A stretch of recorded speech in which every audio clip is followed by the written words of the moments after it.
Oke, selamat siang kawan-kawan semua, Sobat Harjo yang sudah bergabung dalam diskusi virtual via Zoom siang ini. Kali ini kita akan berbincang, kita akan berdiskusi, kita akan saling sharing mengenai kondisi yang terjadi sekarang gitu. Melalui diskusi yang kita ambil tema membangun solidaritas di tengah pandemi COVID-19. Nah, kenapa kita pilih tema ini sebenarnya? Karena bagaimanapun pandemi ini tidak bisa kita hadapi sendiri, baik pemerintah sendiri, tenaga kesehatan sendiri, si A, si B, si C sendiri tidak. Jadi kita harus saling bergandengan, kita harus saling merajut solidaritas bersama gitu untuk menghadapi pandemi ini secara bersama-sama, tidak saling menyalahkan, tidak saling menjatuhkan, tidak saling menuduh, tidak saling berprasangka, kita semua saling bersolidaritas, kita saling membangun bersama, kita hadapi pandemi ini secara bersama-sama. Itu dasar tema diskusi ini kami pilih. Nah, Sobat Harjo, kawan-kawan semua, dalam diskusi kali ini sudah hadir dua narasumber. Yang pertama, Bu Rihari Wulandari atau mungkin biasa dipanggil Bu Wulan. Beliau adalah Kepala Bidang Kesejahteraan dan Hubungan Industrial Dinsos Nakertrans Kota Jogja, Dinas Sosial Dinas Sosial Tenaga Kerja dan Transmigrasi Kota Jogja. Sugeng siang Bu Wulan. Yes, selamat siang Mas. Sehat J. Ya, alhamdulillah. Narasumber kedua sudah hadir juga Mas Irsyad Ade Irawan. Beliau adalah Sekjen DPD Konfederasi Serikat Pekerja Seluruh Indonesia atau KSPSI DIY. Sugeng siang Mas Irsyad. Sugeng Mas, sehat-sehat Mas. Sehat, alhamdulillah. Mas Irsyad gimana kabar? Sehat? Ya, sehat Mas, meski terdampak PPKM. Alhamdulillah. Sehat terus ya. Ya. Nah, sebelum kita mulai diskusi, mungkin sekedar prolog saja, sekedar pembukaan saja bahwa kondisi pandemi ini jelas memukul semua sektor ya, memukul semua sektor. Tidak hanya kesehatan saja, tapi hampir semua sektor terdampak, mulai dari pariwisata yang pasti, terus ketenagakerjaan, pendidikan, sampai semua sektor yang ada terdampak. Nah, kali ini coba kita diskusikan mengenai di salah satu sektor yang terdampak, yakni ketenagakerjaan, karena tidak bisa dipungkiri ketenagakerjaan ini kan turunan dari banyak sekali sektor ya, katakanlah pariwisata, industri, itu semuanya akan menyangkut mengenai tenaga kerja seperti itu. Nah, sekedar pembuka saja bahwa dengan adanya PPKM darurat yang diberlakukan pemerintah sejak tanggal 3 Juli, semua industri terdampak.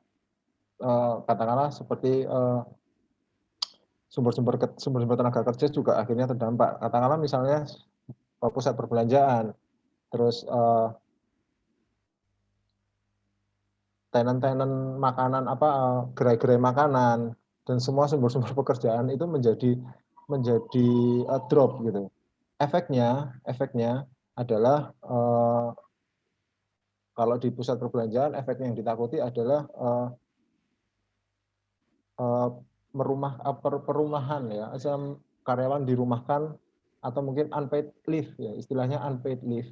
Jadi karyawan dirumahkan dengan pemotongan gaji dan sebagainya dengan sistem yang berbeda-beda tentunya. Terus ada juga yang dikhawatirkan adalah PHK masif. Nah, ini yang sebenarnya kita harus sama-sama cari jalan tengahnya agar niat baik pemerintah memberlakukan PPKM darurat ini bisa jalan, bisa tercapai, tapi kekhawatiran PHK masif itu juga bisa dicegah gitu.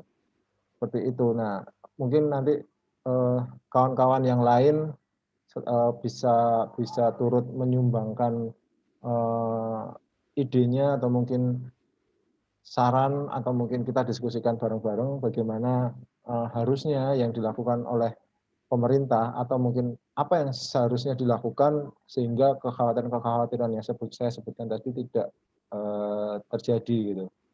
Nah, sedikit menyinggung pernyataan dari Presiden KS Pak Said Iqbal ya, Presiden Konfederasi Serikat Pekerja Indonesia waktu itu sempat bilang bahwa lebih dari 10% pekerja khususnya di industri manufaktur gitu itu terpapar COVID.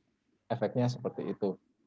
Nah, terlepas dari itu, bagaimana selanjutnya untuk agar tenaga kerja ini tidak tadi yang Mas sebelum acara ini dimulai tadi Mas Irsad sempat ngomong gimana kita bahagia gitu, bagaimana cara agar kalau memang bahagia itu meningkatkan imun ya bagaimana kita bisa meningkatkan imun sedangkan bagaimana buruh atau tenaga kerja bisa meningkatkan imun sedangkan mereka saja tidak bahagia kan seperti itu. Nah, dalam diskusi inilah kita coba cari jalan tengahnya. Begitu kurang lebih prolog dari diskusi ini nggih. Mungkin saya akan ke Bulan dulu nggih. Mas, gimana? Ya, Bulan sebenarnya bagaimana sih Bu kondisi pekerja ya, kondisi tenaga kerja kita baik sektor formal maupun informal selama pandemi COVID ini dari 2020 sampai tahun ini. Sebenarnya ada nggak sih data valid itu berapa jumlah karyawan yang dirumahkan, yang sudah dirumahkan sampai di PHK gitu. Jadi tidak hanya dirumahkan tapi tenaga kerja tersebut sampai di PHK. Lalu apakah mereka sudah mendapatkan hak-haknya gitu sesuai dengan ketentuan yang berlaku ya tentunya. Apakah perusahaan sudah memberikan hak-hak pekerja yang dirumahkan atau mungkin di PHK tersebut? Gimana Bu? Oke, jadi gini Mas, pandemi ini kan sejak tahun 2000 ya. Kalau menurut data di kami itu tahun 2000 itu ada sekitar 7.778 orang yang terdampak pandemi. Kemudian untuk PHK itu 41 kasus dengan sejumlah 275 orang yang ter-PHK. Kemudian kalau untuk tahun 2021 ini memang ya istilahnya perselisihan hubungan industrial kebanyakan terkait dengan PHK. Kemudian kalau terkait dengan upah ini sedikit Mas kaitannya dengan upah. Jadi teman-teman ini karena kami bicara data dan berdasarkan pengaduan ya. Jadi mungkin nanti kalau kok nggak cocok dengan Mas Irsad monggo. Tapi istilahnya data yang di kami, karena kami dasarnya kan data yang diajukan ke kami, informasi bahwa perusahaan yang melakukan PHK ini, kemudian kalau tidak ada kesepakatan itu dilaporkan ke kami, dan kami memfasilitasi dengan mengedepankan istilahnya bipartit untuk kekeluargaan, asas kekeluargaan. Untuk tahun 2021 ini ada sekitar untuk PHK itu penambahan sekitar 25. Jadi kalau di data kami 300 sampai dengan dari tahun 2020-2021. Kemudian untuk kasus yang lain, karena kebanyakan teman-teman pekerja ini kalau tidak sesuai ya mereka minta, saya langsung ke anjuran saja. Jadi minta ke mediator kami, sudah diselesaikan dengan hitungan kami, karena kita kan bicaranya aturan, kita sesuaikan dengan aturan, tapi ternyata beda. Jadi kadang penghitungan untuk kompensasi PHK itu penghitungannya tidak kalau di aturan kan perkaliannya upah istilahnya upah tetap ya, upah pokok dan tunjangan tetap. Tapi kadang ngalikan pendapatan. Jadi kalau pendapatan itu kan ada penghasilan itu banyak, ada pendapatan yang istilahnya tidak tetap, ada yang ini digabungkan. Jadi akhirnya juga kalau setelah ada hasilnya, padahal kalau di PHI itu nggak mungkin setahun, kadang 2 tahun kalau semua tidak bisa menerima bisa sampai kasasi. Nah, itu kalau dihitung lagi ternyata juga dari PHI juga sama hitungannya dengan kami. Jadi itu Mas Arief. Jadi kalau terkait dengan dampak memang sangat luar biasa. Terutama kemarin kami barusan rapat untuk yang tripartit, ya, karena kita harus istilahnya ngaruh ke. Nah itu seperti apa kondisi di lapangan. Karena kami kalau door to door juga sewu, kami takut, mereka juga takut. Ya, karena 2 minggu yang lalu Dinas Sosial Tenaga Kerja itu juga yang yang positif aja 48 Mas Arief. Jadi kami WFH, WFO, kalau kita mediasi tetap jalan. Jadi kita melalui Zoom, pakai aplikasi online. Tapi kalau memang harus ketemu, lah itu memang kita harus fokus betul. Jadi memang ini dilema kami. Tapi dengan kondisi seperti ini, kalau tuntutan upah itu jarang yang diadukan. Kebanyakan kaitannya dengan PHK, yang hitungannya untuk pesangonnya tidak sesuai. Itu aja mungkin Mas Arief. Bu, tapi kalau dibandingkan dengan kota besar lain, Bu, selain Jogja ya, selain di luar Jogja, di Pulau Jawa ya, di Pulau Jawa, kondisi pekerja di Jogja sendiri seperti apa, Bu? Apakah jauh lebih baik atau memang sangat jauh lebih buruk malahan gitu kalau dibandingkan dengan daerah lain, Bu? Sebetulnya tidak jauh beda, Mas. Tidak jauh beda. Hanya sektornya saja yang beda. Ya, mungkin kalau di Jawa Tengah, misalnya Semarang, saya komunikasi dengan Kabid di Semarang, Kota Semarang, karena di sana misalnya kota industri ya, yang berdampak sekali karena tenaga kerja yang terserap di sana kan untuk industri ya. Jadi dengan adanya seperti ini ya mereka yang industri saya kolaps gitu aja. Mau memproduksi nggak bisa, istilahnya malah nanti menimbulkan soalnya seperti satu positif nanti lama-lama kan kita nggak tahu yang bahaya itu kan OTG. Kemudian kalau di kota Jogja ini kan yang istilahnya yang menonjol ini kan perhotelan, pariwisata. Nah, pariwisata. Ini kemarin juga kami menerima keluhan dari teman tripartit yang kebetulan anggota dari Apindo. Ini juga menyatakan kalau sebelum PPKM, waktu PPKM yang minggu pertama masih bisa, Bu, tingkat hunian kami 20-30%. Tapi dengan adanya PPKM darurat dan ini PPKM betul, beliau itu menyampaikan betul. Kenapa Pak? Kok betul? Dicegati Bu. Nah itu istilahnya, kalau nggak seperti itu juga istilahnya kita dilema mau ekonomi atau mau kesehatan dulu. Itu istilahnya kan kalau milih itu kan kita nggak bisa milih, toh dengan dua pilihan itu yang sama-sama sulit. Itu mereka sekarang tingkat huniannya hanya 10%.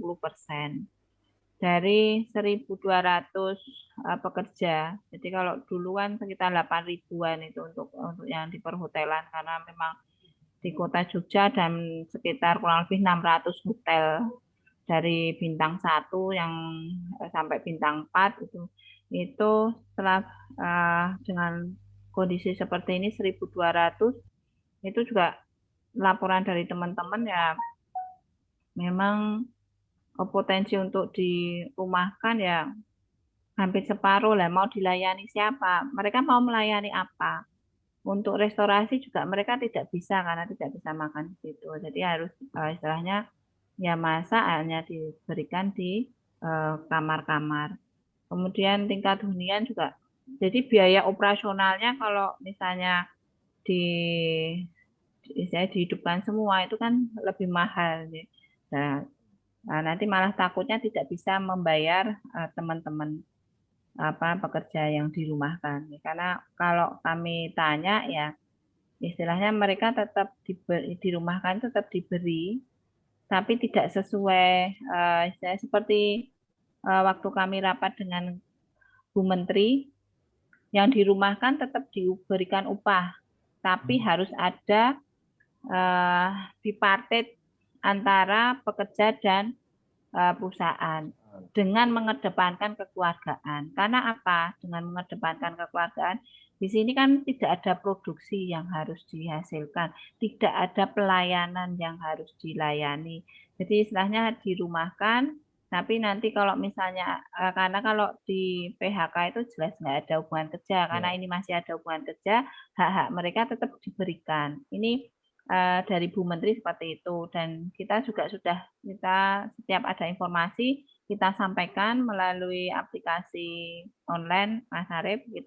Karena di kota itu ada deteksi dini, kemudian kelembagaan hubungan industrialnya ada 3. Deteksi dini ini mungkin tidak semua kabupaten ada, kota, kemudian LKS tripartit, kemudian ada DPKO, dan kemarin juga untuk DPKO ini saya usulkan bagaimana kalau kita sambang asuh istilahnya untuk ke perusahaan-perusahaan dengan aplikasi. Jadi di DPKO itu ketugasan tidak hanya survei KHL. Sekarang karena KHL tidak dipakai untuk istilahnya untuk dasar penghitungan UMK, sehingga itu hanya salah satu, sehingga saya mengusulkan untuk dari DPKO saya bagi 3 kelompok dengan unsur-unsur yang sama semua terwakili, itu untuk mengundang boleh dari SP atau Apindo mengusulkan, Bu besok untuk yang Zoom meeting istilahnya ngaruh ke itu perusahaan ini. Nah, nanti kami tidak akan menjanjikan sesuatu yang belum pasti, Mas Arif. Jadi saya ngaruh ke kondisinya seperti apa, sekarang harus bagaimana. Nah, itu nanti kita cari solusi yang sebaik mungkin dan istilahnya tidak melanggar aturan dan teman-teman juga bisa terfasilitasi. Jadi mulai minggu depan kami dari DPKO sudah 2 minggu sekali kita ambang asuh ngaruh ke itu, dan saya bagi 3. Kemudian untuk yang LKS tripartit juga seperti itu. Jadi kami dinas tidak, saya WFH itu di rumah tidur itu tidak. Saya tetap teman-teman. Terus di kami juga ada grup HRD Mas Arif. Gitu. Itu juga saya sampaikan, saya sampaikan sebuah aplikasi untuk mendata kaitannya dengan sarana hubungan industrial mereka.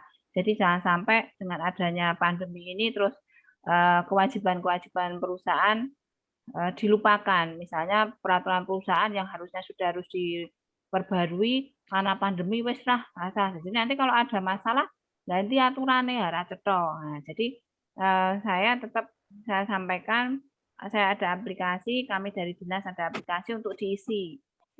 Istilahnya terkait dengan sarana hubungan industrial.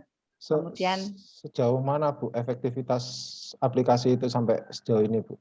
Jadi ini kan baru minggu ini Mas kita buat aplikasi, kita sampaikan, dan antusias dari 99 anggota di grup kami HRD itu sangat antusias sekali. Jadi mereka istilahnya minta dipandu. Kami memang kalau misalnya kesulitan ngisi silakan untuk menghubungi kami. Jadi sudah banyak yang masuk. Dan memang terkait dengan untuk sarana hubungan industrial seperti PP karena pandemi ternyata ada beberapa perusahaan yang lupa, nanti lali lah, ngedol asetnya aja mereka kesulitan untuk menutup biaya operasional, sehingga kewajiban mereka istilahnya terlupakan. Dengan adanya aplikasi itu mereka terima kasih, istilahnya dari dinas mengingatkan apa yang menjadi kewajiban mereka. Jadi membantu kami juga seandainya nanti ada permasalahan, kami bisa PP-nya muni piye, PKB-nya muni piye, lah seperti itu. Ya, jadi itu aja Mas Arif. Bu, kalau untuk mendorong solidaritas sendiri selama pandemi ini, apa Bu yang dilakukan oleh dinas gitu? Artinya ya kita nggak memungkiri kondisi buruh ini juga ya sulit ya Mas. Pukul ya, kondisinya memang sulit. Meskipun semua sektor tadi yang saya bilang semua sektor memang terdampak, dan buruh ini, tenaga kerja ini hanya salah satunya gitu. Nah, terlepas dari itu, sebenarnya kalau dari dinas sendiri mendorong agar solidaritas bersama ini dibangun gitu, entah itu bipartit khususnya bipartit ya, antara perusahaan dan tenaga kerja. Ya, Itu apa Bu yang dilakukan selain memfasilitasi melalui aplikasi tadi ya, selain memfasilitasi melalui aplikasi, mungkin apa Bu yang didorong gitu untuk supaya solidaritas ini terbentuk gitu Bu? Oke, jadi kami selalu memberikan motivasi, jadi memberikan motivasi melalui grup-grup itu, karena istilahnya mereka dalam tanda kutip selalu menjerit nih Mas Arif. Istilahnya saya tidak bisa menyampaikan dengan kata-kata istilahnya itu, mereka dalam tanda kutip selalu menjerit seperti apa itu. Jadi dinas memberikan motivasi, jadi kita memang harus menerima apa yang dalam kondisi seperti ini, tapi kita tidak hanya diam. Bisa enggak istilahnya misalnya dari hotel itu restorasinya dioptimalkan, misalnya take away untuk di-share antar monggo lah, kan mereka punya pelanggan, punya apa, nanti kita bantu. Jadi seperti salah satu hotel itu nge-share ke saya, bulan mau beli ini daripada GoFood, daripada beli ini kita dilarisi gitu. Nah, saya juga nge-share ke teman, ini ada menu makan siang dari hotel ini, monggo, dan ini istilahnya nggak begitu mahal, sama dengan jatah kita kalau kita rapat itu. Jadi misalnya kita mendorong itu. Kemudian misalnya untuk yang dirumahkan itu juga istilahnya monggo lah kita saling. Jadi mereka punya keahlian apa, potensi apa, itu bisa saling di-share produknya, nanti kita bantu. Jadi kami hanya bisa seperti itu, Mas Arif. Jadi istilahnya melu ngedolke lah, melu ngedolke. Misalnya sekarang tingkat hunian nggak ada. Tapi panjenengan kan punya restoran, saya bilang itu. Jenengan punya restoran, restorasi jenengan bisa toh kokinya daripada dirumahkan bisa menyediakan untuk menu makan siang, karena sekarang kan juga semua harus bawa bekal sendiri. Kalau tidak ya harus beli, tapi makan di ruang sendiri-sendiri daripada beli di kantin atau baru mau pergi malah kena ya sawan lah itu kan bisa dari hotel itu bisa mempromosikan masakan mereka. Kalau kami hanya itu Mas, ya, saya membangun solidaritas seperti itu. Dari kemudian saya terutama saya pribadi maupun dinas itu mesti saya menekankan harus ada komunikasi antara perusahaan dengan pekerja. Jangan sampai tidak ada. Jadi kalau misalnya ada perselisihan hubungan industrial, pertama-tama saya masuk itu memang saya mesti masuk. Jadi saya ikut di mediasi, hanya prolog aja Mas. Jadi saya mempelajari kasusnya, kemudian ternyata kebanyakan itu kurang komunikasi. Makanya saya sering menyampaikan, mbok dibentuk LKS bipartit. Itu kan tidak hanya untuk mengurusi perselian saja, tapi bagaimana sebuah perusahaan itu bisa membangun kesejahteraan bagi teman-teman. Misalnya pihak manajemen itu sebenarnya kan juga karyawan, tapi karena kedudukan mereka lebih, ya istilahnya lebih untung ya karena ikut di jajaran manajemen, itu kan setidak-tidaknya istilahnya bisa saling gitu. Jadi LKSB Partit itu tidak hanya bukan tugasnya menyelesaikan perselisihan itu tidak, tapi bagaimana membangun sebuah perusahaan itu bisa bisa berproduksi dengan baik, bisa mensejahterakan, bisa menguntungkan semua pihak. Ya, jadi kami seperti itu. Oke.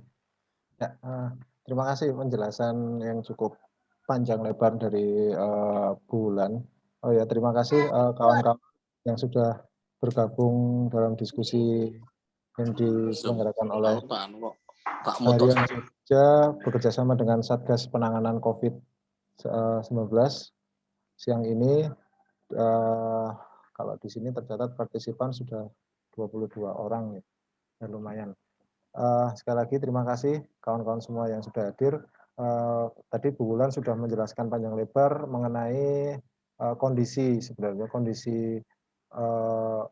ketenagakerjaan di Jogja selama hampir pandemi sejak 2020 tahun lalu. Kondisinya seperti apa tadi Bu Wulan juga sudah menjelaskan panjang lebar. Dinas juga sudah berupaya semaksimal mungkin untuk menjaga agar komunikasi antara perusahaan dan tenaga kerja ini tetap terjalin. Dinas juga sudah memfasilitasi ya, baru-baru ini sudah memfasilitasi dengan adanya aplikasi yang mungkin bisa dijadikan sebagai wadah untuk saling berkomunikasi. Selanjutnya mungkin kita juga sudah ada Mas Irsad selaku Sekjen KSPI DIY ya? Ya, Mas. Ya, Ya, Mas. Ya. Selamat siang Mas Irsad. Selamat siang. Mas Irsad tadi Bu Wulan juga sudah menjelaskan panjang lebar mengenai kondisi ketenagakerjaan ya di Jogja khususnya karena beliau dari Disnaker Trans Kota Jogja. Mungkin Mas Irsad, saya juga sebenarnya pengen ngobrol banyak mengenai sebenarnya kondisi buruh, kondisi tenaga kerja di DIY selama pandemi ini seperti apa? Kalau tadi Bu Wulan sudah menjelaskan, mungkin Mas Irsad yang mungkin lebih intens ketemu dengan kawan-kawan buruh, bisa sedikit aja bercerita Mas Irsad, kondisi teman-teman sebenarnya sekarang seperti apa kondisinya gitu. Monggo Mas Irsad. Baik, terima kasih Mas. Jadi satu kata untuk kondisi kawan-kawan itu ambyar, ambar dan ruwet gitu ya. Mengapa ambyar dan ruwet? Itu merupakan buah dari kebelumberhasilan atau ketidakmampuan pemerintah dalam hal ini menangani pandemi COVID dari dua sisi kesehatan maupun sisi ekonomi ya. Misalnya begini, PPKM mulai dari PPKM mikro sampai sekarang PPKM darurat itu kan salah satu targetnya itu adalah untuk mengurangi kasus penularan COVID. Namun apa yang terjadi kan gitu? Sekarang sudah satu hari bisa 50.000 begitu ya, masuk skenario yang paling buruk. Jadi satu hari Anda 50.000. Jadi PPKM yang ganti-ganti nama ini kemudian belum berhasil menunjukkan keampuhannya gitu untuk mengendalikan wabah gitu ya. Kemudian yang kedua secara ekonomi tadi sudah disampaikan oleh Bu Rihari Wulandari, itu dampaknya mengerikan bagi buruh. Kalau tadi itu kan misalnya dari 600 orang kemudian jadi 1.200 orang gitu ya, kira-kira untuk pekerja yang masih aktif. Nah, bagaimana dengan 1.200 orang itu untuk memenuhi kebutuhan hidup sehari-hari seperti itu? Karena apa? Karena yang banyak berlaku yang di jaringan kawan-kawan itu adalah mekanismenya adalah mekanisme yang tidak diatur dalam peraturan perundang-undangan, yaitu apa? Unpaid leave. Unpaid leave itu sederhananya adalah jika libur atau tidak masuk itu kemudian tidak digaji. Tapi itu salah menurut kami begitu. Itu tidak ada dasarnya begitu. No work, no pay itu bukan seperti itu konsepnya. Konsepnya adalah kalau perusahaan nyuruh atau memerintahkan buruh itu untuk masuk, tapi dia itu tidak masuk, oke, berlaku dia itu namanya unpaid leave, no work, no pay ya, orang kerja, orang bayaran. Tapi sekarang ini beda gitu. Buruh ini dia mau ini, buruh ini mau bekerja, dipanggil aja itu pasti bekerja ya. Jadi DPT KSPSI menggaransi bahwa anggotanya akan masuk bekerja jika diperbolehkan bekerja begitu. Nah, dua hal tadi karena menggunakan sistem yang tidak dapat dibenarkan seperti itu, kemudian juga berdampak kepada pengurangan dari upah buruh, maka buruh ini bisa dibayangkan itu sangat kesulitan gitu kondisinya begitu, karena satu harus untuk memenuhi kebutuhan pokok, kemudian sekarang di bulan-bulan ini kan juga sedang waktunya untuk mendaftarkan sekolah atau kenaikan kelas, dan itu juga butuh biaya. Nah, dari sisi yang lain juga ini seperti sudah jatuh ke timah tangga. Mengapa seperti itu? Ya karena pemerintah kemarin dia mensahkan Undang-Undang Cipta Kerja, gitu ya. Tadi kalau disebutkan lihat bagaimana PKB-nya kan begitu. Nah, kalau di Undang-Undang Cipta Kerja itu kan PHK dipermudah, terus kontrak biasa sumber hidup. Karena nanti aktivis-aktivisnya itu tinggal pilihannya gampang aja itu. Kalau yang sudah permanen dan sudah umur-umur begitu, tinggal ya di PHK aja kan begitu. Terus kemudian kalau yang masih muda, misalnya seumuran saya, ya tinggal nanti dinteni itu kontraknya habis, nggak usah diperpanjang. Sehingga kemudian buruh semakin takut untuk buat PKB. Sementara syaratnya buat PKB itu kan salah satunya itu harus ada serikatnya kan begitu. Nah, kalau semuanya buruh ini sudah terteror untuk bergabung dengan serikat, nah itu juga susah begitu ya. Jadi janji-janjinya itu misalnya boleh berserikat, tapi kemudian dalam banyak hal itu banyak sekali peraturan yang berpotensi untuk memberangus gitu keberanian dan keyakinan bagi buruh untuk bergabung dalam serikat. Nah, yang saya agak kurang suka dengan apa yang sudah dipaparkan begitu barusan itu, ini kan sama begitu. Jadi kalau misalnya buruh yang dirumahkan berapa, yang di PHK berapa, itu kami juga tahu kan gitu. Nah, data itu kan juga salah satunya kan dari laporan ya, dari berbagai macam pihak yang itu bergabung di LKS tripartit, misalnya PHRI, kemudian dia store data begitu dari perusahaan, kemudian serikat juga store data.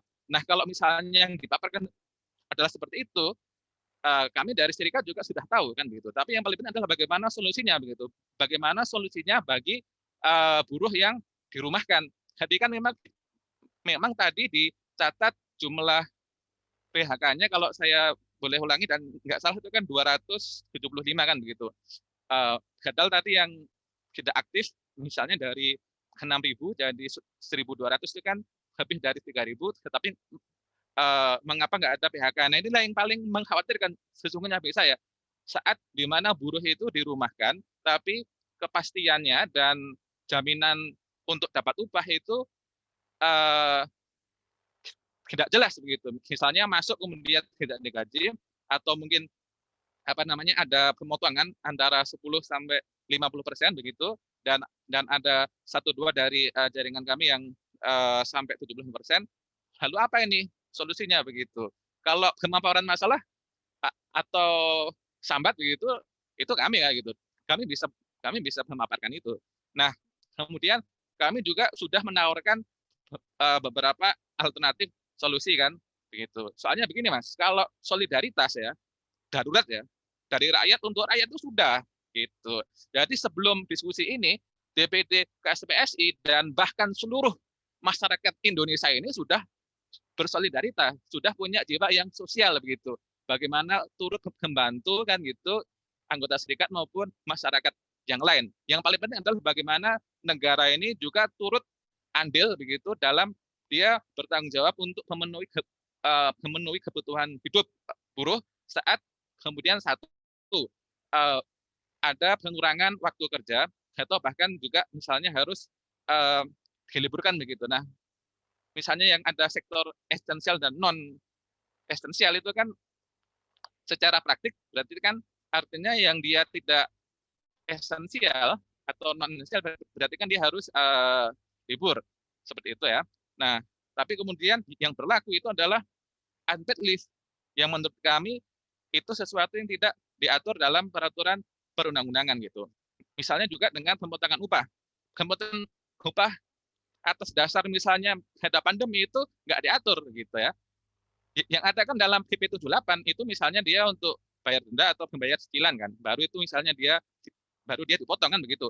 Bukan kemudian orangnya yang paling serius misalnya orangnya masuk terus kemudian dia dipotong sampai antara 10 sampai 50%. Nah, hal seperti itu kan tidak diatur dalam perundang-undangan begitu.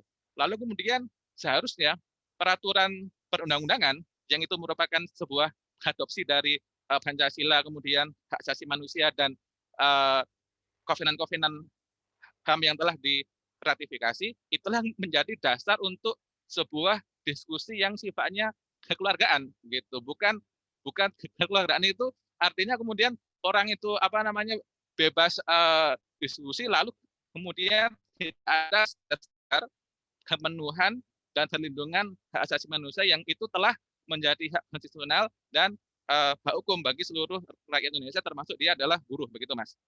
Jadi yang kami garis bawahi adalah satu bahwa buruh ini dalam posisi yang terjepit begitu ya. Karena tadi dirumahkan dan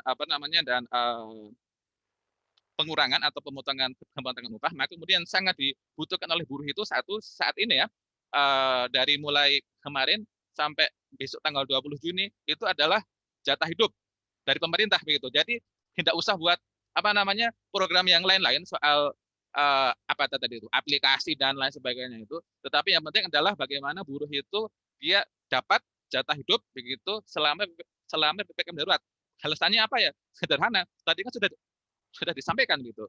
Ada yang dirumahkan, kemudian adanya pemotongan upah, maka pemerintah harus bertanggung jawab begitu untuk memberikan jatah hidup selama PPKM darurat.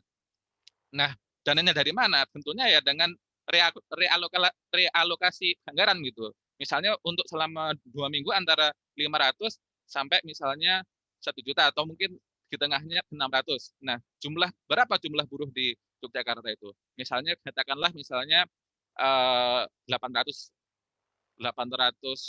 ribu misalnya kalau ada kan gitu. Misalnya kita pakai 800 ribu. Lalu itu dikalikan 600 ribu itu kan dia masih kurang dari 1 triliun kan gitu. Sementara dana IS-nya itu kan berapa itu? 1,3 kayaknya di tahun ini kan. Nah, maka kemudian itu perlu adanya realokasi anggaran untuk memberikan jatah hidup terhadap buruh sektor formal dan informal yang dia terdampak PPKM. Dampak PPKM kalau misalnya boleh cerita tadi itu mengerikan loh. Bagi yang pekerja formal yang dia pada umumnya misalnya dia bekerja di malam hari, misalnya untuk lesehan, kemudian kafe dan lain-lain. Misalnya nih, jam 6 sampai jam 7 itu persiapan untuk buka. Gitu kan? Jam 7 ready, jam 8 disuruh tutup. Nah, itu bagaimana? Gitu. Sementara yang tadi angka-angka itu semuanya orang bos gitu. Semuanya orang dan dia itu butuh hidup gitu ya. Jadi kemudian ketika pemerintah itu melarang atau membatasi begitu dengan alasan pandemi COVID, maka dia harus bertanggung jawab terhadap kebutuhan hidup begitu. Nah, untuk yang PPKM darurat ini sebenarnya DPD-PSI itu satu ya, dia itu setuju dengan cara-cara pemerintah atau cara-cara yang diperlukan untuk mengurangi kasus penularan COVID atau untuk bisa mengendalikan kasus COVID. Tetapi dia harus bersandarkan pada undang-undang. Undang-undangnya apa? Undang-undang karantina kesehatan dong begitu. Jadi begitu menyuruh orang untuk di rumah gitu atau bahasanya di karantina ya dia diberikan jatah hidup begitu. Jangan milih-milih undang-undang atau mungkin bahkan sekelas surat edaran menteri itu yang merugikan. Misalnya apa ini? Itu kan tadi kan semuanya kan sudah diatur tuh di undang-undang, tapi itu jarang digunakan. Tetapi misalnya satu tahun yang lalu misalnya dipakailah SE yang intinya THR boleh dicicil kan gitu kan. Terus misalnya ini sekarang tadi tuh saya kutip, sekarang sudah untuk menetapkan upah minimum itu nggak usah pakai survei KHL, maka kemudian KHL-nya kemudian tugas dari Dewan Pengupahan di tingkat kota bisa berpindah ke lain hal. Nah, itu kan salah satu contoh di mana ada peraturan perundang-undangan itu yang ditebang dan dipilih gitu. Mana yang cocok itu yang dipakai, kemudian mana yang tidak cocok dari sisi pemerintah itu tidak dipakai begitu. Nah, itulah menjadi masalah hari ini begitu, Mas.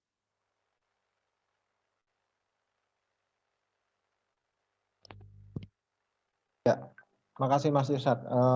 Mungkin kalau kita berkaca dari penjelasan Mas Irsyad tadi, sebenarnya kondisi realnya sudah jelas ya, kondisinya sangat terhimpit gitu, kondisi sangat terjepit kondisi buruh gitu. Tadi Mas Irsyad juga mengusulkan gitu bahwa pemerintah merealokasi anggaran gitu, untuk memberikan semacam jatah hidup untuk kawan-kawan buruh yang terutama yang dirumahkan gitu. Nah,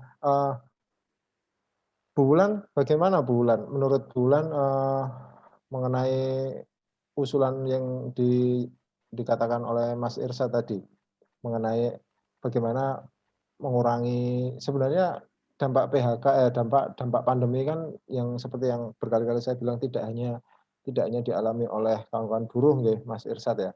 Hampir semua sektor mengalami. Nah, mungkin yang dijelaskan tadi oleh Mas Irsyad itu hanya satu sisi saja. Apakah usulan Mas Irsyad tadi itu memang realistis gitu Bu Wulan untuk direalisasikan? Karena kita tahu sendiri Danais juga yang sempat disinggung Mas Irsyad tadi, Danais juga bisa direalokasi ke anggaran untuk COVID dan PEN ya, pemulihan ekonomi pemulihan ekonomi khususnya di DIY seperti itu. Bu Wulan, apakah usulan tadi sebenarnya bisa direalisasikan di DIY atau mungkin di Jogja, Bu Wulan? Iya Mas Arif. Jadi monggo Mas Irsyad mau usul itu, monggo aja, saya orang usul itu boleh-boleh saja. Tapi kan kita tetap harus memperhatikan istilahnya aspek yang lain. Kalau untuk refocusing anggaran itu khususnya di kota ya, di Pemkot itu sudah Mas. Jadi kita sudah melakukan refocusing. Jadi kegiatan kayak di tempat kami itu khususnya untuk naker. Kalau untuk sosial jelas luar biasa tidak bisa. Karena mereka ada ketugasan untuk shelter, untuk penanganan COVID, untuk untuk yang jadub itu loh Mas. Jadi malah kalau jadi di refocusing untuk ke bidang sosial.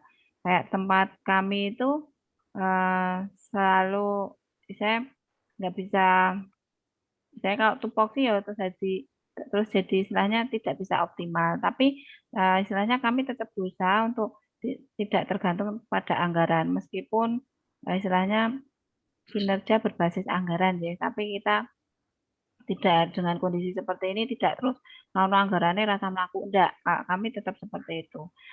Jadi untuk di Pemkot sendiri untuk anggaran itu sudah banyak yang direfocusing untuk penanganan pandemi ini. Kalau usulannya Mas Irsyad seperti itu ya monggo nanti, karena dana keistimewaan kan yang memiliki kan dari DIY ya. Jadi dari DIY itu seperti apa kebijakannya seperti apa. Karena kemarin kami juga mengampu keluhan teman-teman itu, Bu, dulu 2020 itu kan ada dana untuk perhotelan, untuk restoran, misalnya dalam bentuk hibah atau bansos, saya juga tidak tahu karena saya tidak di dinas pariwisata. Misalnya seperti itu salah satu untuk wujud empati dari pemerintah untuk bisa kita itu bangkit gitu. Nah, saya juga menyampaikan kami belum menerima informasi terkait dengan kebijakan seperti itu. Nanti mungkin akan kita koordinasikan dengan dinas yang menangani, karena waktu itu kan dinas pariwisata yang menangani ada hibah atau bansos untuk hotel dan restoran. Ini kan salah satunya mungkin seperti itu. Tapi kalau untuk yang apa tadi kalau Mas Irsat apa yang dirumahkan itu yang dirumahkan itu istilahnya memang kalau himbauan dari Bu Menteri Bu Ida itu tetap istilah saya no paid leave itu kan nggak ada Mas, jadi tetap dibayarkan karena yang namanya hubungan kerja itu salah satunya ada upah. Selama mereka masih ada hubungan kerja berarti upah itu kan harus diberikan. Tapi harus ada dialog. Kalau Bu Menteri itu menyampaikan seperti itu kebijakannya. Harus ada dialog bipartit antara perusahaan dan pekerja. Saya bisa bayar untuk panjenengan semua sekian, misalnya seperti itu. Karena kita kan tidak ada operasi, tidak beroperasi sama sekali. Ya. Istilahnya perusahaan juga nggak ada produksi, nggak ada kegiatan. Kemudian dikedepankan dengan asas kekeluargaan. Apalagi kalau Jogja ini kan istimewa ya, jadi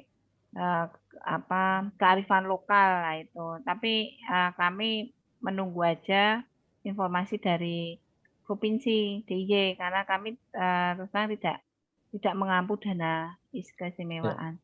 Mungkin Bu Wulan atau Mas Irsat sebenarnya tadi juga saya mau menyinggung soal ini ya, cuman belum saya utarakan.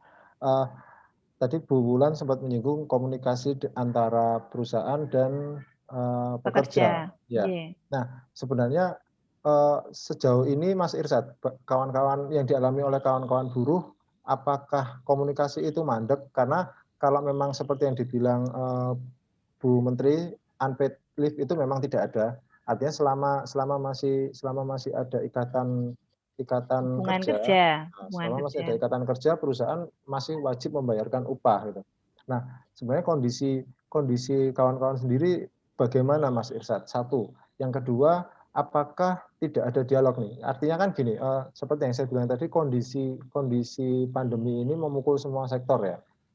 Industri, perdagangan, pariwisata semuanya hampir bisa dibilang mandek gitu. Nah, artinya apakah dengan kondisi yang prihatin seperti ini ada dialog gitu. Artinya kita juga tidak bisa menuntut penuh perusahaan untuk membayar seperti biasanya. Itu juga buruh tidak bisa lantas buruh ini perusahaan seenaknya sendiri mengorbankan buruh gitu karena memang kondisi seperti ini ya sudah gitu. Buruh dirumahkan saja kan juga tidak bisa seperti itu. Apakah komunikasi seperti itu selama ini terjalin di kawan-kawan buruh, Mas Irsat? Ya, baik Mas, terima kasih. Jadi kalau misalnya kita bicara dialog dan komunikasi, itu kan dialog dan komunikasi itu kan ada tingkatnya Mas, ada tingkat 1, 2, dan 3 begitu. Tingkat yang paling atas itu kan dialog dan perundingan yang seimbangan begitu. Nah, yang jadi soal kemudian apakah komunikasi dan dialognya itu bisa berimbang begitu loh dengan masalah yang sudah saya bicarakan tadi, yaitu dengan adanya teror omnibus law yang dia mempermudah PHK dan bisa berpotensi sangat memperpanjang durasi kontrak, itu kemudian itu yang disangsikan gitu. Itu yang disangsikan begitu ya. Soal apakah dialognya itu bisa berimbang. Jadi itu satu Mas. Jadi kemudian kami tidak yakin misalnya kalau ada dialog itu adalah dialog yang berimbang begitu. Kalau misalnya yang dialami DPD KSPSI dalam hal ini adalah misalnya beberapa tempat itu ya, itu kan sifatnya dia sosialisasi begitu. Jadi ada pengumuman misalnya dengan alasan atau peristiwa ini dengan didukung dengan SE Menaker misalnya untuk yang dulu, maka kemudian ini bisa dicicil begitu. Atau misalnya sekarang kemudian ini ada pengurangan upah gitu. Nah, itu kan kadang-kadang dialognya tuh seperti itu. Jadi bukan dialog yang pada level itu adalah dialog yang seimbang begitu. Nah, oleh karena itu maka yang harus dilakukan oleh pemerintah itu sadar dengan hal itu bahwa buruh dan pengusaha itu tidak dalam posisi yang seimbang, gitu ya. Peraturan perundang-undangan itu sangat menguntungkan bagi bagi pengusaha ya, dalam hal ini dengan cara dan besaran PHK, kemudian dengan kontrak, itu yang harus disadari oleh pemerintah. Maka kemudian pemerintah itu harus berpihak atau take kepada pihak yang lebih lemah, yaitu buruh begitu. Nah, maka kemudian solusinya adalah misalnya tidak cukup dengan dialog begitu, kemudian harus dengan data begitu, data yang diaudit oleh audit yang profesional begitu untuk melihat kemampuan perusahaan dalam memberikan jaminan pengupahan begitu ya. Karena kalau misalnya, karena begini, kami ini sekarang sedang menggugat keputusan gubernur tentang upah minimum provinsi kan. Kemudian ahli kami itu menyatakan sebelum pandemi begitu ya, sebelum pandemi ya, berarti tahun-tahun dia memakai data tahun 2019, kemudian yang tahun-tahun berikutnya itu mengatakan bahwa buruh itu satu orangnya di industri besar dan menengah itu bisa sampai 24 juta gitu.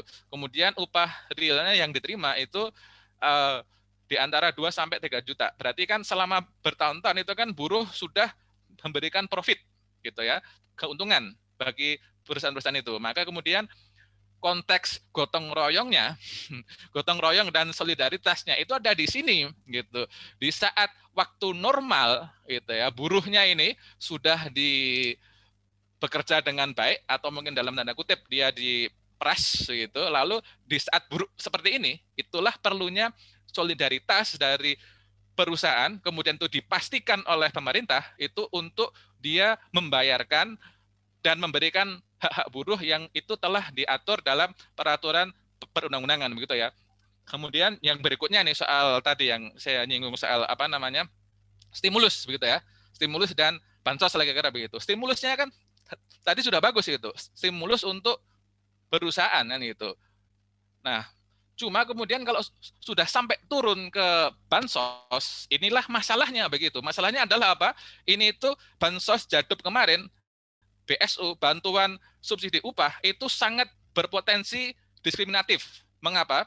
Karena syaratnya itu harus buruh yang dia memiliki kartu BPJS Naker. Sekarang dicek ini, mumpung ada Bu Rihari Wulandari kan, dan mungkin bisa nanti SMS dengan BP Jamsostek itu berapa jumlah buruh yang sudah terdaftar dalam program BPJS Naker gitu. Kalau kami kemarin waktu itu mengatakan masih ada banyak itu yang tidak punya BPJS Naker, maka kemudian BSU itu tidak bisa dinikmati, tidak bisa didapatkan oleh buruh begitu loh. Jadi ini ada masalah gitu ya dari sisi administrasi gitu ya, dari sisi administrasi dan syarat-syarat gitu yang cenderung itu diskriminatif. Kemudian yang kedua adalah harusnya yang tadi sudah dikatakan ada realokasi dan macam-macam itu, bansosnya itu harusnya dia jumlahnya diperbesar, angkanya, dan itu diperluas. Nah itulah kemudian kalau misalnya besok ini mau memberikan lagi bantuan atau jatah hidup, itu harus ada 3 yang dipikirkan dengan matang gitu. Satu adalah syarat-syarat administratif sehingga kemudian dia tidak diskriminatif seperti yang misalnya kemarin hanya untuk yang punya kartu BPJS Naker. Yang kedua adalah besarannya, yang ketiga adalah luasannya begitu. Nah, hal-hal itulah yang harus diperhatikan oleh pemerintah begitu. Dan yang paling penting adalah bahwa peraturan ini jangan ditebang dan jangan dipilih. Ini saya tekankan lagi begitu ya. Jadi kalau misalnya sekarang itu dengan kekeh gitu ya, misalnya seperti yang disampaikan oleh pemerintah di sidang PT UN bahwa dalam menetapkan upah itu nggak perlu pakai KHL karena sudah ada ini PP 78, ini ada Permenaker dan lain sebagainya. Oke, bolehlah di satu sisi Anda kekeh dengan itu begitu ya. Tapi di satu sisi yang lain soal perlindungan buruh dan jaminan pemenuhan terhadap hak asasi manusia itu jangan ditawar begitu. Karena pada satu sisi itu tidak ada toleransi, tidak ada tawar-menawar soal penetapan upah dan besaran pesangon. Kemudian ini kalau soal perlindungan upah dan soal pemenuhan hak asasi manusia, jangan pula kemudian itu bisa ditawar. Jadi harus fair begitu, Mas. Oke. Ya. Nah, oke. Terima kasih, Mas Irsad. Mungkin sebelum nanti saya closing, kawan-kawan yang hadir mungkin ada yang mau ikut nimbrung nih dari 20 total 21 partisipan ya. Kali aja ada yang mau ikut nimbrung, monggo silakan sebelum nanti saya closing. Pada intinya Mas Irsad, Bu Wulan, sebenarnya kalau boleh saya ambil jalan tengah dari perdebatan yang sebenarnya agak perdebatan yang sebenarnya tidak udah sangat lama ya, dari dulu Mas Irsad ya, ketika perdebatan buruh, bagaimana ketidaksetaraan buruh dan perusahaan itu jauh sebelum pandemi ini, persoalan itu sebenarnya sudah menjadi sudah menyeruak gitu ya ke permukaan gitu Mas Irsad ya, bahwa nggak bisa dimungkiri bahwa kalau mau dialog ya dialognya tetap tidak setara gitu kalau menurut kawan-kawan buruh, antara buruh dan perusahaan. Nah, sebenarnya di sini yang menjadi pekerjaan rumah dari pemerintah sebenarnya nggih, Bu Wulan, bahwa bagaimana komunikasi ini bisa berjalan efektif, bisa berjalan sesuai rule yang seharusnya tanpa harus mendiskriminasi mana yang pihak yang lemah dan mana pihak yang lebih tinggi gitu. Harusnya komunikasi ini setara gitu. Meskipun sebenarnya dengan adanya tadi Mas Irsad menyinggung soal Omnibus Law, itu akan menjadi sulit untuk direalisasikan kesetaraan itu. Tapi setidaknya bagaimana komunikasi ini harus selalu terbangun gitu. Nah, soal realokasi tadi Bu Wulan juga sudah mendikau bahwa kalau kaitannya dengan dana IS tetap nanti dari pemerintah provinsi yang akan mengaturnya gitu.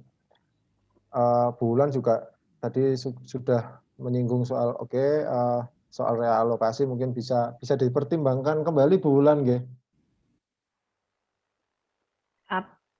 Yang mana Mas? Realokasi apa? Untuk realokasi anggaran yang disampaikan jadi kalau oleh untuk tadi. jadi Gimana, kalau Bu? misalnya untuk yang dari APBD kota ini memang Kota, sudah ya. banyak dilakukan refocusing. Jadi kayak di tempat kami itu sudah turun 60%, hanya 40% yang kita kerjakan. Dan kalau untuk dinas kesehatan, dinas sosial yang kaitannya dengan COVID memang ada kenaikan karena memang dialokasikan ke sana. Kalau terkait dengan dana keistimewaan ini memang bukan menjadi kewenangan kami, tapi karena kemarin kami mendapat amanat dari teman-teman tripartit ini untuk bisa menanyakan apakah ada kebijakan seperti tahun 2020 untuk hotel dan khususnya untuk hotel dan restoran. Nanti kami coba menanyakan ke OPD terkait dalam hari ini dinas pariwisata karena kemarin kan yang menangani kan dinas pariwisata dan itu bagi teman-teman itu sangat membantu sekali untuk istilahnya untuk hidup mereka itu baik perusahaan maupun tenaga kerjanya. Jadi nanti coba kita koordinasi. Memang saya udah nyanggupi ya Pak, nanti saya koordinasi dengan dinas pariwisata apakah sudah ada informasi terbaru terkait dengan peruntukan alokasi dana keistimewaan untuk teman-teman perusahaan atau teman-teman istilahnya pekerja gitu. Tapi ini kami saya belum komunikasi karena kemarin saya menghubungi belum ada istilahnya belum ada jawaban. Saya baru WA saja. Jadi kalau Mas Irsad mau mengusulkan ya monggo nanti usul itu kan boleh toh Mas Arif. Bisa. Nanti kami sampaikan lewat Mas Dinta gitu ya, lewat Mas Dinta Yulian Sukma, anggota kami di LKS Tripartit. Ya, jadi kalau kebetulan gini Mas Arif maupun Mas Irsad, kemarin kan karena lembaga hubungan industrial kami kan 3. Jadi saya kan nggak mungkin saya rapat bareng itu. Jadi ini baru untuk yang tripartit dulu dengan Pak Triagus. Kemarin dengan Pak Triagus malah ketua DPC-nya itu. Kemudian nanti minggu depan saya mungkin dengan yang deteksi dini lah, Mas Dinta mungkin bisa ikut yang itu. Nanti kira-kira seperti apa usulannya bisa disampaikan lewat Mas Dinta, Mas Edat. Jadi kalau untuk yang keistimewaan Sewu betul, saya tidak menjanjikan karena bukan kewenangan kami. Tapi untuk koordinasi akan kita coba. Jadi gitu aja. Ya, oke. Udah dijelaskan Mas Irsad oleh Bu Wulan bahwa nanti mungkin komunikasi lebih intens ya, komunikasi lebih intens antara perusahaan, buruh dan dari dinas mungkin bisa dijalin nantinya gitu. Melalui perwakilan mereka, Mas Arief. Gitu. Jadi okay. Di kelembagaan kami itu kan yang duduk itu kan wakil-wakil dari perusahaan-perusahaan. Ya, jadi sudah menjadi pilihan mereka duduk di lembaga kami itu pilihan. Sehingga kalau misalnya ada apa-apa ya mengelola pada wakil-wakil yang duduk di tempat kami ini gitu loh. Kalau kami door to door satu-satu kan sudah nggak mungkin. Tidak mungkin ya, betul. Ya, terlepas dari itu pada intinya sebenarnya kan mungkin bagaimana pandemi ini segera berakhir ya. Mungkin Bu Wulan dan Mas Irsad setuju ya. Sebenarnya inti permasalahannya kan sebenarnya di sana. Gitu. Inti permasalahannya adalah bagaimana pandemi ini segera berakhir. Seperti yang saya bilang di awal tadi, tidak saling menyalahkan gitu ya. Kita saling membangun, kita saling memberi masukan, kita saling memberi saran, kita saling berkomunikasi, kita saling bersinergi gitu. Terakhir Bu Wulan mungkin yang bisa disampaikan sebelum nantinya diskusi ini saya close. Monggo Bu Wulan kesimpulan yang bisa disampaikan. Jadi harapan kami Mas, semua teman-teman di dinas itu ini pandemi segera berakhir, kita bisa kembali ke normal. Kemudian terkait dengan nanti untuk tetap kami meskipun tadi Mas Edat aplikasi lah apalah, tapi itu sangat istilahnya buat kami sangat menguntungkan kedua belah pihak, baik kami maupun perusahaan untuk saling komunikasi. Itu melalui aplikasi itu kita saling istilahnya saling ngewongke, kemudian kita juga ada ambang asuh nih untuk perusahaan-perusahaan. Memang kami tidak bisa menjanjikan apa-apa, tapi setidak-tidaknya kami bisa mengetahui kondisi Bapak Ibu di perusahaan itu seperti apa. Jadi istilahnya saya hanya bisa menyampaikan kita yang memang harus legowo untuk bisa menerima kondisi seperti ini, tapi tidak hanya berpangku tangan, tapi kita tetap harus bagaimana mencari solusi yang baik. Dan sebetulnya untuk tadi yang dingetikake Mas Irsad itu untuk dialog itu memang kami selalu menyarankan harus ada transparan untuk terkait dengan kemampuan keuangan. Jadi sudah kita imbau, kita sampaikan, nek mampu membayar sekian itu harus ditunjukkan dengan kondisi keuangan panjenengan. Itu juga sudah kami sampaikan dan melalui wakil-wakil yang duduk di tempat kami di DPKO, LKS Tripartit Deteksi Dini ini juga mereka kami berikan tugas untuk memantau bagaimana proses dialog di perusahaan-perusahaan. Mungkin Mas Dinta juga karena juga salah satu anggota kami itu juga istilahnya melakukan ambang asuh ke anggota-anggotanya bagaimana kondisi pada saat mereka berdialog, apakah kekhawatiran Mas Irsad ini terbukti atau tidak. Jadi kami gini Mas Arief, jadi kenapa kok ada hubungan lembaga hubungan industrial itu karena keterbatasan kami, sehingga kami mengajak untuk bekerja sama teman-teman untuk duduk menjadi wakil-wakil para pekerja perusahaan itu untuk bisa menjadi tangan panjang kami untuk bisa menjangkau ke mereka. Jadi seperti itu Mas Arief. Mungkin harapan kami mudah-mudahan pandemi ini segera berakhir, PPKM segera berakhir, semua normal kembali, semua bisa sejahtera kembali. Jadi itu aja Mas Arief. Terima kasih. Mungkin kalau dalam saya menyampaikan statement-statement ada yang kurang berkenan, kami mohon maaf. Wassalamualaikum warahmatullahi wabarakatuh. Ya, terima kasih Bu Wulan. Monggo Mas Irsad kesimpulan sekali untuk closing juga apa yang mau disampaikan ini Mas Irsad? Ya, baik, terima kasih. Kami sangat mendukung bagi pemerintah untuk bisa mengatasi pandemi COVID, tentunya dengan cara-cara yang lebih efektif dan lebih baik begitu, karena sampai hari ini penularan kasus COVID masih sangat tinggi dan perekonomian juga masih belum bagus gitu ya Mas ya. Kemudian kami merekomendasikan bagi pemerintah gitu untuk satu dalam menangani pandemi COVID itu adalah dengan menerapkan sesuatu yang diatur oleh undang-undang. Misalnya untuk membatasi masyarakat maka berlakukanlah undang-undang karantina kesehatan ya. Itu yang pertama. Kemudian untuk menjaga ekonomi buruh dan daya imunitas buruh dan juga meningkatkan kapasitas dan kekuatan buruh dalam melakukan dialog sosial selama pandemi, maka pemerintah perlu satu adalah mencabut Undang-Undang Cipta Kerja, itu yang pertama. Kemudian yang kedua adalah Gubernur DIY itu mencabut SK tentang upah minimum dan upah minimum provinsi dan upah minimum kabupaten kota tahun 2021 begitu. Jadi kemudian berikutnya adalah setelah mencabut itu kemudian Gubernur DIY menetapkan upah minimum kabupaten kota di masing-masing kabupaten dan kota madya itu di angka 3 juta begitu.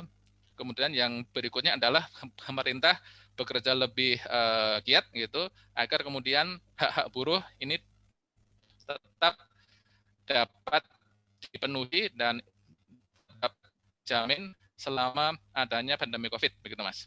Oke. Ya, terima kasih Mas Irsad. Sekali lagi bagi kawan-kawan yang lain yang sudah hadir, terima kasih sudah menyimak obrolan singkat antara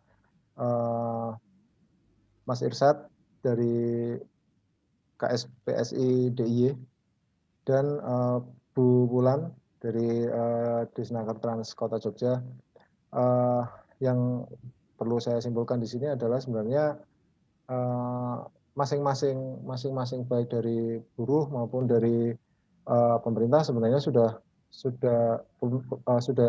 sudah memiliki visi yang sama sebenarnya, baik pemerintah dengan upaya mereka untuk mengurangi untuk menekan angka penularan COVID dan segera bagaimana caranya pandemi ini segera berakhir, karena tidak bisa dimungkiri ya semua ini persoalan utamanya adalah pandemi.